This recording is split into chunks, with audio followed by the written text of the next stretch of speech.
नमस्कार दोस्तों। एनसीईआरटी सार संग्रह का ये 9वां मेरा वीडियो चल रहा है और आज का चैप्टर जो है राज्य के नीतिगत सिद्धांत, जो काफ़ी महत्वपूर्ण है। तो चलिए क्वेश्चन की ओर चलते हैं।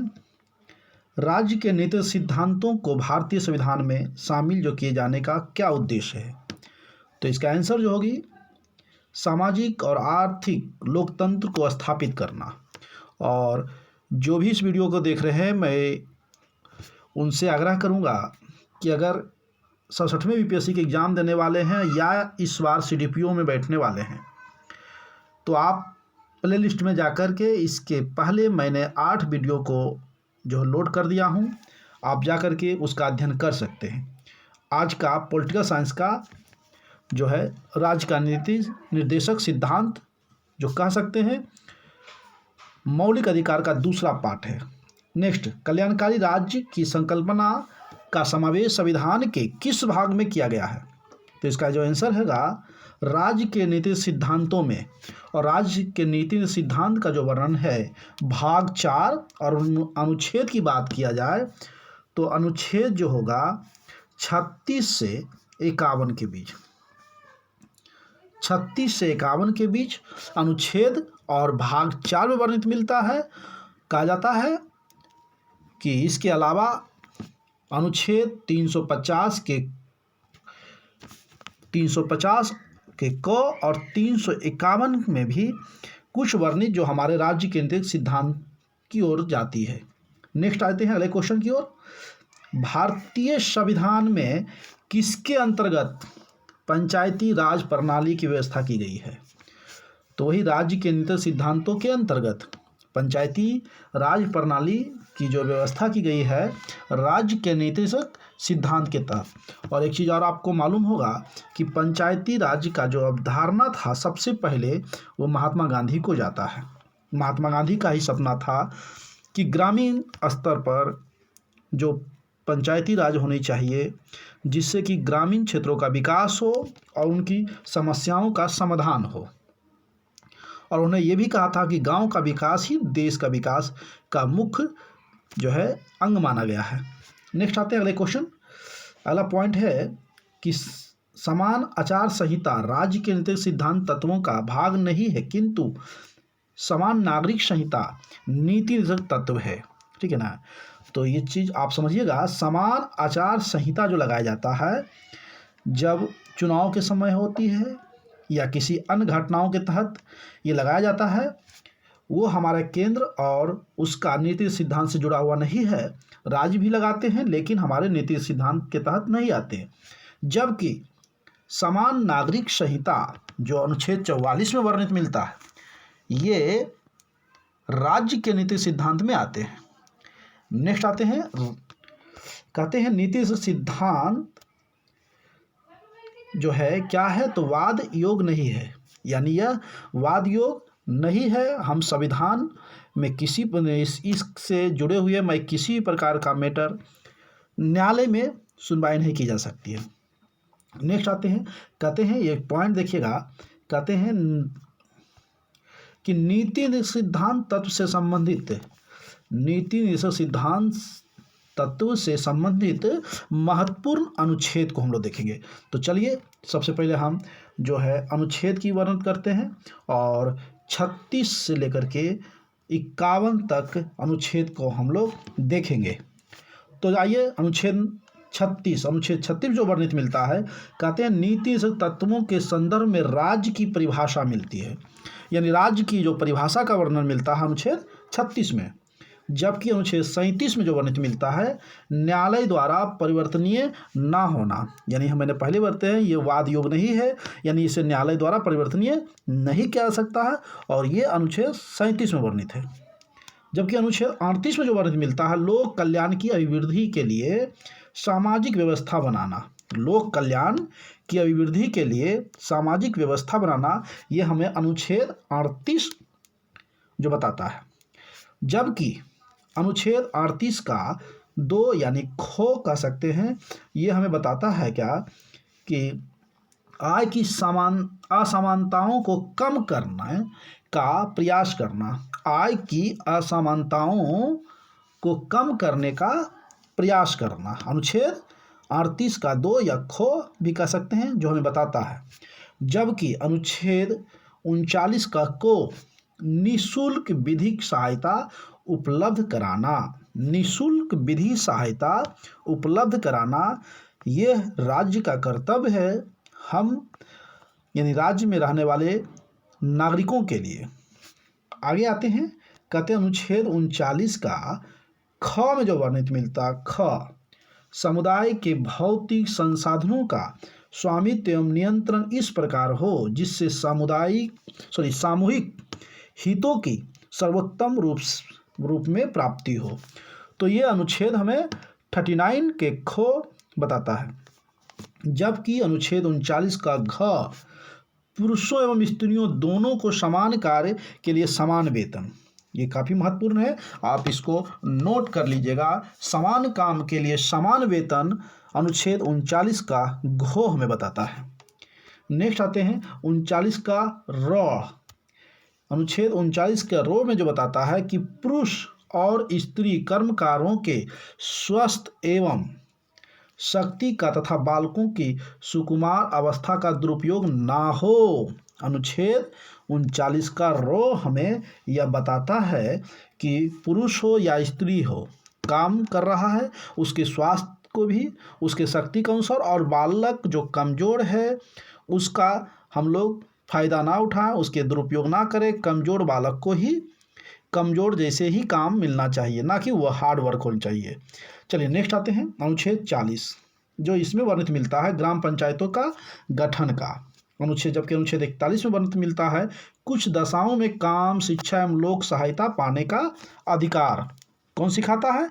अनुच्छेद 41 हमें सिखाता है। अब आपको ये भी मालूम होगा कि 41 के तहत ही भारत में 1995 ईस्वी में कई योजनाएं बनाए गए थे, जैसे राष्ट्रीय इंदिरा गांधी राष्ट्रीय विधवा पेंशन, इंदिरा गांधी राष्ट्रीय वृद्धा पेंशन, इंदिरा गांधी राष्ट्रीय विकलांग पेंशन, राष्ट्रीय परिवार लाभ योजना और अन्नपूर्णा योजना। इस तरह से योजना बनाए गए थे अनुच्छेद 41 के तहत। आते हैं अनुच्छेद 42 में जो वर्णित मिलता है काम की न्याय संगत एवं मानवोचित दशाओं तथा प्रसूति सहायता, यानी काम की न्याय संगत कहने का मतलब ये हुआ कि अनुच्छेद 42 जो हमें बताता है कि किसी भी काम को समान अधिकार मिलना चाहिए। जैसे में हम लोग कह सकते हैं कि मनरेगा अभी तो मनरेगा हो चुकी है, मनरेगा के तहत जो कि काम दी जाती है उन सभी के लिए समान अधिकार, समान वेतन, समान कार्य, इस तरह से जो भी राज्य सरकार काम का जो है निर्धारित करेगा वो समान अधिकार रखेगा। नेक्स्ट आते हैं अनुच्छेद 43 कर्मकारों के लिए निर्वाह एवं मजदूरी आदि, यानी जो काम करने वाले हैं उसके निर्वाह यानी जीवन का निर्वाह, उनके मजदूरी जो निर्धारित होनी चाहिए, जो वास्तविक है, जिससे उसकी अर्थव्यवस्था चल सकती है, वो एक जो है कह सकते हैं समान रूप से होना अनिवार्य है। ना कि आज की महंगाई को देखते हुए कि हम अगर मेरी खर्चा 300 है, 250 है, हमें 100 रुपया मजदूरी दी जाए तो ये हमारे हितकर नहीं होगा। इसलिए ये कान जो है हमें अनुच्छेद 43 बताता है। नेक्स्ट 43 कहते हैं अनुच्छेद 43 का क उद्योगों के प्रबंधन में कर्मकारों का भाग लेना। उद्योगों के प्रबंधन में कर्मकारों का भाग लेना। जबकि अनुच्छेद 43 का ख बताता है कि सहकारी समितियां, सहकारी मतलब क्या होता है पता है ना? सरकारी और निजी, जिसे हम लोग सहकारी नाम देते हैं, सहकारी समितियां के स्वैच्छिक गठन, स्वायत्ता संचालन, लोकतांत्रिक नियंत्रण तथा व्यावसायिक प्रबंधन को बढ़ावा देना, ये हमें अनुच्छेद 43 का खो बताता है। जबकि अनुच्छेद 44 यानी 44, और मैं जो है इस तरह से लगातार एनसीईआरटी का वीडियो मैं दे रहा हूँ आप लोग को सारे सब्जेक्ट का, और इसके अलावा बिहार का भी मैं दूंगा, फिर सेट भी दूंगा, एग्ज़ाम तक के सेट भी मिलेगा। और जो भी रेलवे के भी बैठने वाले हैं विद्यार्थी, उन लोग के लिए भी मैं इस अगले माह से सेट प्रैक्टिस शुरू करूंगा। और प्रत्येक दिन प्रत्येक जो है सुबह 5:30 से 6 के बीच में करंट अफेयर आप लोग के बीच हम वीडियो देते हैं और काफ़ी इम्पोर्टेंट रहता है। आप प्ले लिस्ट में जा कर के देखें, करंट अफेयर का वीडियो हर दिन जो है डाला हुआ रहता है, तो आप उसे पढ़ें और उससे लाभ उठाएं। नेक्स्ट आते हैं अनुच्छेद 44, सभी नागरिकों के लिए एक समान नागरिक संहिता, यानी जितने भी नागरिक हैं, ये भी आप VVI कर लीजिएगा, काफ़ी महत्वपूर्ण ये अनुच्छेद है और ये कई बार BPSC विद्यार्थियों के लिए पूछा गया है, आप सेट में भी देख सकते हैं। अनुच्छेद 44, सभी नागरिकों के लिए एक समान नागरिक संहिता, यानी जो समाज में नागरिक का अधिकार है वो सभी नागरिकों को एक समान अधिकार दिलाता है हमें अनुच्छेद 44। आइए अनुच्छेद 45, यानी 6 वर्ष से कम आयु के बच्चों के लिए निःशुल्क एवं अनिवार्य शिक्षा का प्रावधान किया गया। कितना? अनुच्छेद 45 का। ठीक है, अगले आते हैं 45 का क ख हम लोग नहीं पढ़ रहे हैं, सिर्फ 45। आइए 45 अनुच्छेद 46 SC ST अनुसूचित जाति अनुसूचित जनजाति एवं अन्य दुर्बल वर्ग भी कर सकते हैं, यानी दुर्बल वर्ग के शैक्षिक आर्थिक हितों की अभिवृद्धि करना, ये अनुच्छेद 46 बताता है।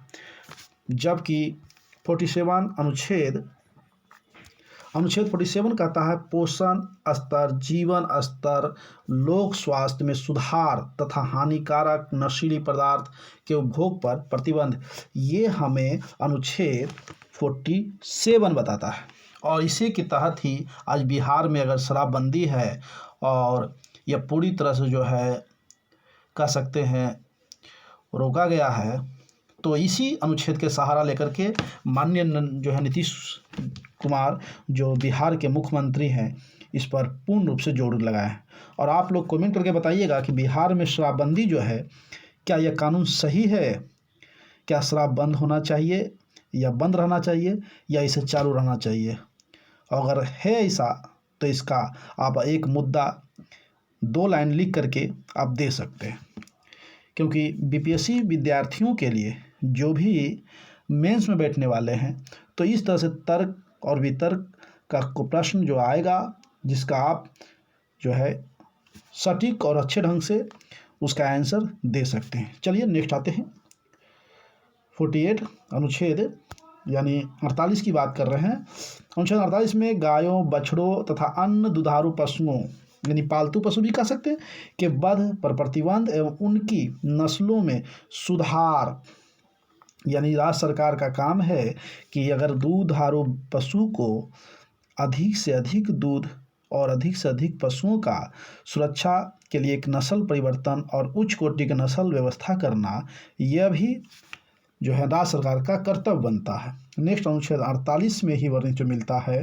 कृषि और पशुपालन में आधुनिक और वैज्ञानिक प्रणालियों का प्रयोग करना। ठीक है ना, कृषि और पशुपालन में, यानी भी बताए थे कि अच्छे नस्ल पशुपालन में, कृषि में भी जो है उन्नत कोटि का बीज, अच्छी सिंचाई और अच्छे भूमि के लिए कंपोस्ट खाद की व्यवस्था राज्य सरकार का कर्तव्य है कि किसानों तक पहुंचाएं। चलिए नेक्स्ट आते हैं अनुच्छेद 48 के को हमें जो बताता है कि पर्यावरण का संरक्षण एवं संवर्धन और वन एवं तथा वन जीवों की रक्षा करना।